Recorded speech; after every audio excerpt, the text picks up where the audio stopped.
साहब दीन में सिर्फ बातें बातें होती हैं, अल्लाह ताला दुआ कबूल करते हैं, तुम्हें कदम बढ़ाओ, वो 2 कदम बढ़ाते हैं, लेकिन जब मैं इन बातों पर अमल करता हूँ तो कोई नतीजा नहीं मिला, इसलिए मैंने दीन पर चलना छोड़ दिया 3 साल पहले। अस्तगफिरुल्लाह, प्रैक्टिकल कुछ नहीं है, सिर्फ बातें होती हैं दीन में।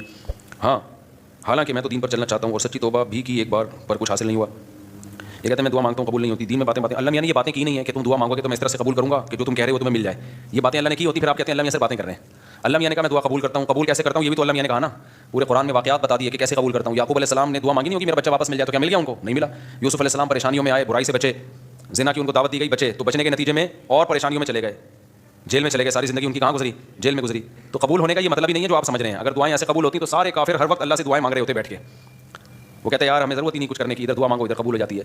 तो ये है, ये जब देखो एक बात खूब अच्छी तरह ज़हन में रखो, कुछ चीज़ें ऐसी होती हैं जो दलाइल से उनका हकीकत होना साबित हो जाता है। जब एक चीज़ का दलील से बरहक होना साबित हो जाए तो फिर उस पर उठने वाले हर किस्म के इश्कालात का जवाब ज़रूरी नहीं है।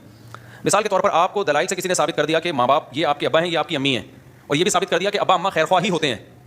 ये जब साबित हो जाए ना, तो फिर अब्बा अम्मा अगर आपको कोई कड़वी चीज़ भी खिला रहे हैं तो फिर अब्बा अम्मा को ये साबित करने की जरूरत नहीं है कि बेटा इसमें तुम्हारा फायदा है, क्योंकि फिर वो दलील देंगे इसमें तुम्हारा फायदा है। आप कहोगे फिर ये कड़वी क्यों मुझे खिला रहे हो, मीठी क्यों नहीं खिला रहे मुझे, और कड़वी खा रहा हूँ तो मुझे मोशन भी लग रहे हैं इससे। तो अब्बा अम्मा के पास इतना टाइम नहीं होता, वो कहेंगे जब एक दफ़ा मान लिया ना कि हम तुम्हारे खैरख्वाह हैं तो हम कोई खराब चीज़ तुम्हें नहीं खिलाएंगे। डॉक्टर पर जब आपने एक दफ़ा एतमाद कर लिया, पता चल गया कि ये है डॉक्टर, तो सुई लगाए, वो ऑपरेशन करे, हत्ता कि वो आपकी टांग भी काट के बाहर फेंक दे, तो ये कसाई पे तो एतराज़ होगा कि यार तू तो कह रहा था मैं तेरा खैरख्वाह हूं, तूने मेरी टांग काट दी। लेकिन डॉक्टर अगर वो सही डॉक्टर है, दलाइल से साबित हो जाए, तो फिर उस पर एतराज़ नहीं होगा। इसकी मिसाल ऐसे है जैसे हमसे गैर मुस्लिम लोग एतराज़ करते हैं कि इस्लाम में ये इस्लाम के ये हुक्म गलत है, ये हुक्म गलत है, ये हुक्म गलत है। उनसे कहते हैं फ़र्ज़ कर लो इससे इस्लाम का गलत होना साबित हो गया, तो फिर हम क्या करें? इस्लाम छोड़ दें?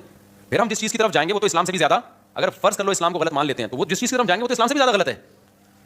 यानी एक आदमी कह रहा है कि तुम्हारे अब्बा तुम्हारे खैरख्वाह नहीं है तुम्हारे, तो आप क्या कहेंगे? ठीक है मैं अब्बा को छोड़ दूँ, तुझे अपना अब्बा बना लूँ, फिर मैं, तू तो मेरा कुछ लगता ही नहीं है।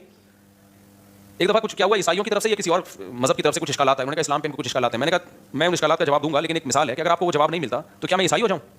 क्या ईसाइयत पर इश्कालात नहीं है क्या? तो ये दुनिया में हो नहीं सकता कि हर चीज़ 100% हर चीज़ आपकी समझ में आ जाए। जब कुछ बेसिक चीज़ें जब समझ में आ जाती हैं तो फिर आगे हथियार डालने पड़ते हैं आपको कि भाई आगे वो समझ में आए ना आए, आपने ये मानना पड़ता है कि जो चीज़ समझ में आ जाए ठीक है, नहीं आए तो भाई मेरा इल्म क्या है, नाक़िस है। पहली बात ये कि ये जो इन्होंने लिखा कि अल्लाह ताला ने इस्लाम ने कुछ बातें की हैं, दुआएं कबूल होती है, कदम बढ़ाओ अल्लाह तुम्हारा साथ देंगे, अल्लाह तुम्हें जो है ना तुम 2 कदम बढ़ाओगे अल्लाह 4 कदम बढ़ाएगा। तो अगर इससे गलत होना साबित हो गया तो ये क्या मतलब? अल्लाह है नहीं क्या? ये कायनात खुद ब खुद बनी है, ये साबित होना चाहता है इससे। दूसरा अल्लाह है तो क्या मतलब? वो झूठ बोलता है माज़ अल्लाह, उसने ये गलत बातें की हुई हैं। ज़ाहिर है ये भी नहीं हो सकता, अल्लाह क्यों गलत बातें करेगा? या इस्लाम का गलत होना साबित हो जाएगा तो फिर कौन सही है? क्या एथियस्ट लोग सही हैं, जो जिनके पास कोई सही और गलत का क्राइटेरिया ही नहीं है, मयार ही नहीं है उनके पास? तो फिर तो ये इंसान और गधे घोड़ों में कोई फर्क रहेगा नहीं। फिर तो ये कायनात यही आएगा जो एथियस्ट कहते हैं खुद ब खुद बनी है। तो वो आप यानी एक इश्काल से निकल के भागेंगे और उसके बड़े इश्कालात के जाल में आप फंस जाएंगे।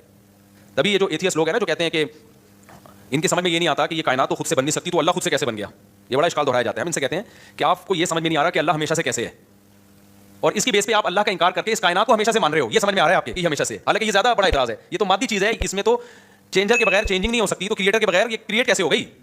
तो जब भी कोई इस्लाम पे एतराज कर रहा होता है ना, एक एतराज करके वो उससे बड़े एतराज के जाल में फंस रहा होता है, तो आपको अपनी अकल के घोड़े वहां रोकने पड़ते हैं। आप कहते हो यार कुछ चीजें ऐसी हैं जो जहां अकल हमारी रसाई करती है, और कुछ चीजें ऐसी हैं वहां हमें हथियार डालने पड़ते हैं। तो ये नहीं हो सकता कि कायनात खुद से बनी है, ये भी नहीं हो सकता कि जिसने बनाया है उसने इंसानों को आजाद छोड़ दिया हो, कोई हिदायत न दी हो, और ये भी नहीं हो सकता कि वो हिदायत इस्लाम के अलावा कोई और हो, क्योंकि वो कानून हमें हिदायत इस्लाम में मिलती है, इसके अलावा कहीं और नहीं मिलती। अब अगर इस्लाम एक बात कह रहा है तो उसका जाहिर आपकी समझ में नहीं आ रहा, तो भाई फिर आप दूसरी आयतें और दूसरी हदीस और कुरान की दूसरी आयतें मिला के देखोगे तो आपको उसका मतलब समझ में आएगा। अल्लाह ने ये बातें की ही नहीं है। जो कह रहे हैं इस्लाम तो बातें करता है, अमली तौर पर तो कुछ नजर नहीं आता। ये बहुत से लोगों को इश्काल होता है, कितनी ज्यादातर आशिकों के साथ ऐसा होता है। एक आशिका थी, डॉक्टर पे आशिक हो गई थी, ये 10 साल पुरानी बात है, अब समझ में नहीं आएगा किसकी बात हो रही है। उसने मुझे बताया मैं अल्लाह से दुआएं मांग मांग के थक गई। वो हाउस जॉब में उसके साथ जॉब करता था ना, वो लड़का भी डॉक्टर बना था, ये भी डॉक्टर बनी थी। मुझे उससे इश्क हो गया, मैं दुआएं मांग मांग के थक गई, अल्लाह दे नहीं रहा, तो कहाँ है वो दुआएं, कहाँ है वो सब चीजें जो अल्लाह ने वादे की हैं?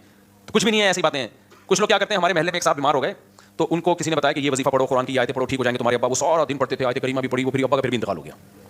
और इंतकाल भी ऐसे हुआ कि डॉक्टरों ने कहा था कि एहतियातन ऑपरेशन करवा लें आप। वैसे वो ठीक ठाक थे, एहतियातन ऑपरेशन के चक्कर में गए और निकले ही नहीं ऑपरेशन थिएटर से, उनकी डेड बॉडी अच्छे बड़े ऐसे खेलते गए थे, वो ऑपरेशन ही नाकाम हो गया। तो उन्होंने कहा हमने तो इतने वजीफे पढ़े। तो भाई अल्लाह मियां ने अगर ये कहा होता ना कि मैं दुआ इस तरह से कबूल करूंगा कि जिसको ठीक होने की दुआ मांगोगे ठीक हो जाओगा, तो फिर लोग मरते क्या? फिर तो इंसान की उम्रें सबकी 90-90 साल लाजमी उम्र होती, क्योंकि कौन बूढ़ा नहीं है जिसके लिए, कौन बीमार नहीं है जिसके लिए पीछे दुआएं नहीं मांगी जाती। दुआ का मतलब हमें ये बताया गया है कि तुमने अपना केस फाइल कर दिया अल्लाह के दफ्तर में, अपनी जिम्मेदारी तुम्हारी हो गई है पूरी। बड़ा ऑफिसर बैठा होता है ना, तो आप जाते हैं उससे कोई रिक्वेस्ट करते हैं, कहते हैं भाई ये प्रोसेस है, इसको फॉलो करो और अपनी फाइल यहाँ वीजे के लिए आपने अप्लाई कर दिया ना, ठीक है, आपकी जिम्मेदारी क्या हो गई?